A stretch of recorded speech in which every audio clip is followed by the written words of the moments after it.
Hey guys, Chetan here for PhoneRadar, and this is the Huawei's new launch, the Honor 4X.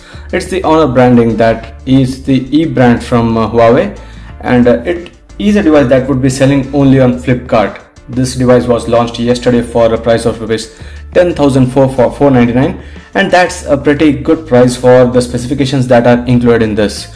Although for comparison, a couple of other devices in the same price range are a bit lesser in the price because the Eureka is available at rupees 9,000 while the Xiaomi Redmi Note 4G is available at rupees 10,000.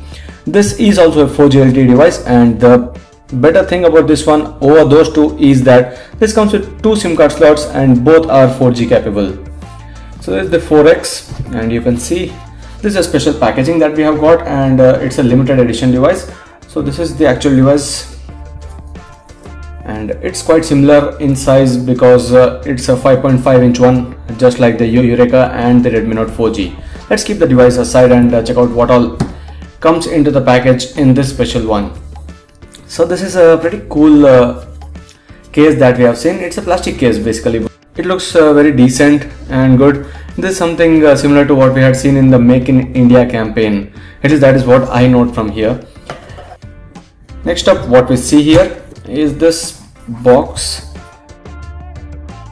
under which there is this extra battery kind of something I'm seeing. So this shows a 3 number here and the light indicators, USB cable port, and on the back what we see is this ultra slim mobile power supply with a 3000 mAh capacity. So that's quite enough for a single full-time charge because the Honor 4X comes with a 3000 mAh battery. So this is a power bank, you can basically say, and this is the power button as well as the micro USB port for charging this power bank, and this might be a case for the same. So yes, this is how the power bank can be placed. This comes real handy when you are actually traveling, and the battery of Honor 4X cannot be removed, so an extra power bank is always good. So apart from that, this is the safety information guide for the power bank, and this is a cable for charging the smartphone or even charging the power bank directly.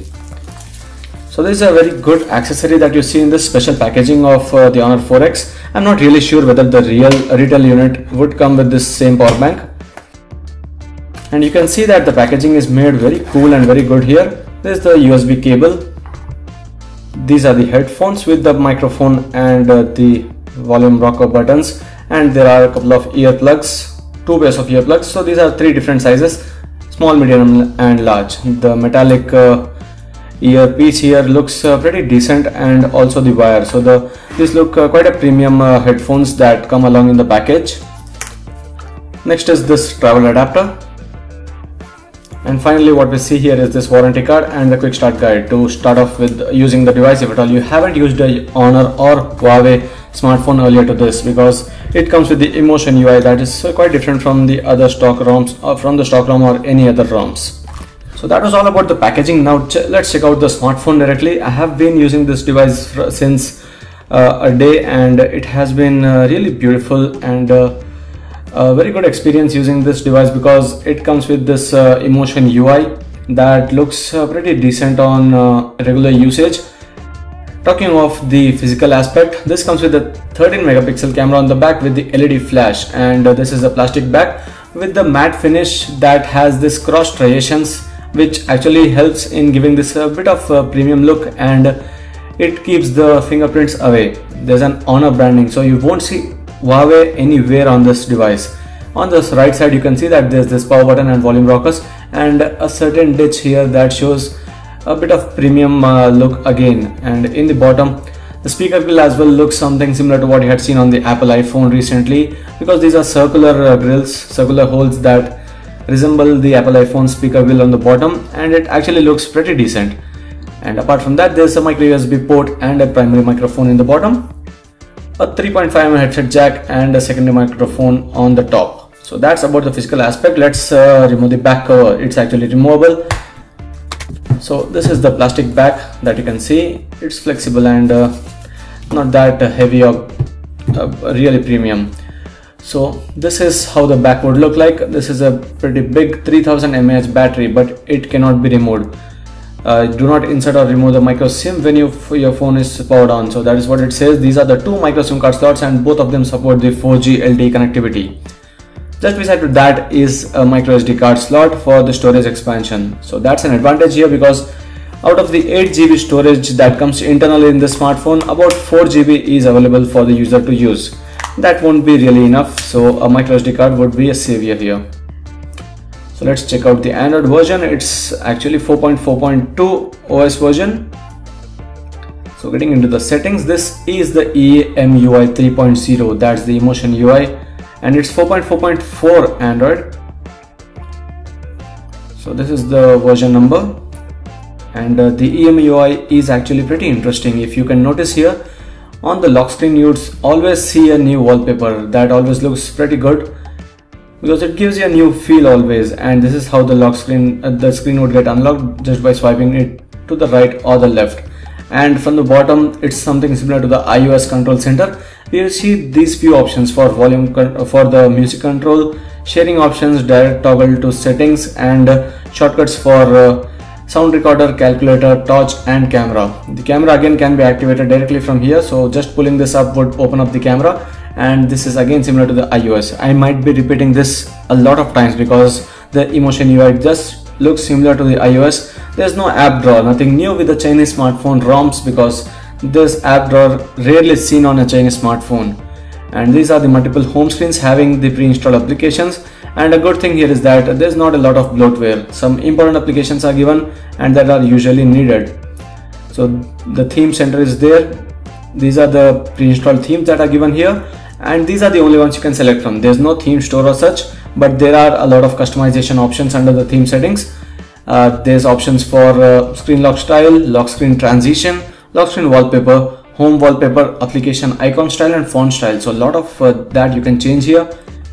Under the tools, you would see a weather application, mirror, that uses the front camera for just replicating a mirror here, a notepad application, flashlight, magnifier, which doesn't do a really good job here. There's an updater option directly given here. And what's interesting here is under the settings, you can see a home screen style that would change from standard to simple if you wanted to. And if you don't want the clutter on the home screens, this is the standard home screen, or the simple home screen you can say, where you would see the large Windows Phone kind of icons of important applications. Just go back to settings and you can change the home screen style back to normal. So again, going back to the settings, what I wanted to show you here is these options of motion control, where you can actually flip to mute and shake to rearrange, and cover screen. This is for by being covered, you can just enable the screen to be turned off. Double touch is how you can always double tap on the screen to just wake it up. That is quite a useful option. And under the smart assistants, you would see one hand UI that comes handy when you are using the phone application and also while using the keyboard. Suspend button, smart cover, touch disable mode, and smart headset control are the other options. Under the battery, again there's a 3000 mAh battery given here, but still there are a lot of good options for the battery saving users. Those who wanted a long battery life, there are three options here: ultra, smart, and normal. So you can see that under ultra, it only keeps the basic call and messaging functions available, and that is recommended only the battery is low. Under the smart, it would recommend it is mostly for the daily users, where it automatically adjusts the CPU and network usage for balanced performance. Next is normal, where it's mostly for gaming and the video viewing, where the performance is maximum but the battery drains faster. So these are the Google's pre-installed applications. Apart from that, there's nothing different. Getting into the camera application, this is the camera app. Let me take a quick capture. You can see how good the capture would be, how good the capture speed also would be. So this is how quick the capturing is. Let's get into the gallery and see what we actually took a photo of. So this is how good the capture would be. It actually looks pretty decent for a 13MP camera, and I was actually impressed on how it was acting on the low light conditions. It was pretty good on the low light as well. So under the options, you would see panorama, HDR, auto mode, best photo, all focus, and watermark. In the settings, the resolution is 4:3 for the 13 MP captures and 16:9 for the 10 megapixel captures. And there are touch to capture options, capture smiles, object tracking, touch and hold shutter button for burst shoot, volume button function can be changed, and you can switch between the beauty mode, photo and video just like the iOS, where you have to just swipe it left to right when you are in the vertical mode.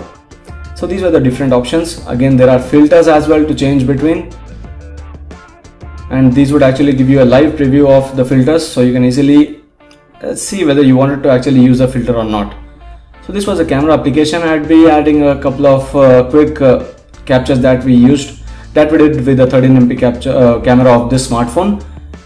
So getting into the settings once again to check the storage.